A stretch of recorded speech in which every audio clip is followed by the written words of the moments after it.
moi, je pense que ça, c'est normalement, à mon avis, M. Driancourt se trompe sur ce point-là. Et je vais dire pourquoi. Euh, Même si ce n'est que mon opinion personnelle et ça n'engage que ma modeste personne. D'abord, le président de la République,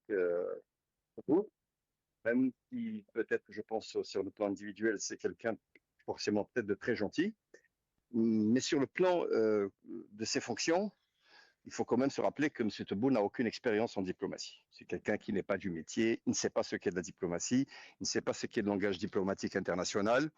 Et a priori, franchement, il n'est pas très fort dans le choix de ses ministres. Parce que quand on voit l'incompétence interstellaire de notre ministre des Affaires étrangères, et quand on voit tous les récents revers diplomatiques de l'Algérie, vous savez, moi, j'étais écœuré de voir que l'Algérie s'était abstenue de voter par rapport à la loi américaine pour la Palestine. Il ne faut pas oublier Hmm. ça. Je vois aussi qu'il y a beaucoup d'imperfections, beaucoup trop graves. Je tiens à faire signaler que l'Algérie n'a envoyé personne aux funérailles de Ali Khamenei, alors que c'est un Hmm. pays frère. L'Algérie n'a pas exprimé ses condoléances au décès de Ali Khamenei, peut-être pour faire plaisir à tonton Trump. Enfin, je ne sais pas moi comment ça fonctionne du côté de Mouradia. En tout cas, c'est un fonctionnement qui n'est pas en totale coordination avec ma petite cervelle. Euh, donc, et puis, n'oublions pas le revers diplomatique abyssal, honteux, scandaleux par rapport au Sahara occidental. Donc, on voit qu'il y a une série d'échecs, une série d'erreurs dans la diplomatie. Et c'est cette diplomatie algérienne qui bat de l'aile qui nous a mené à cela. Parce qu'aujourd'hui, monsieur, nous sommes en 2026, vous me posez la question comment je vois les relations entre l'Algérie et la France.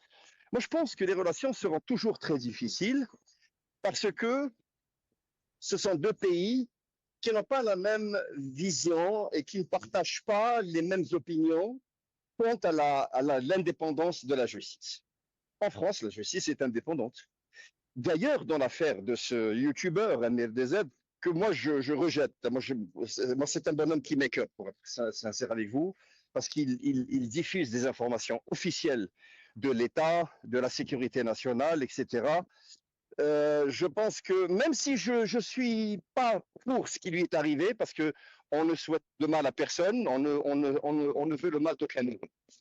Hmm. Mais il faut reconnaître que, comme De Bose l'a dit tout à l'heure, vous savez, ce comportement-là, d'essayer d'exécuter des opérations genre Delta Fox, je crois qu'ils se prennent Hmm. pour Hollywood, alors que Hmm. c'est des pieds nickelés, ils écrivent papa avec 3 P.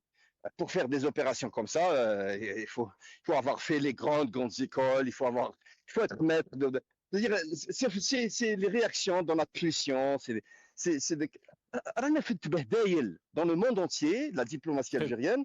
Regardez les pays qui sont en train de se développer dans l'intelligence artificielle. Regardez Mhm. les pays arabes qui sont en train de briller de mille étincelles dans des développements économiques avec les BRICS. Et nous, on est où? On est là, nous avons la diplomatie algérienne qui est traînée dans le tribunal, dans le parquet antiterroriste en France. Pourquoi? Pour des opérations a priori ordonnées depuis Alger.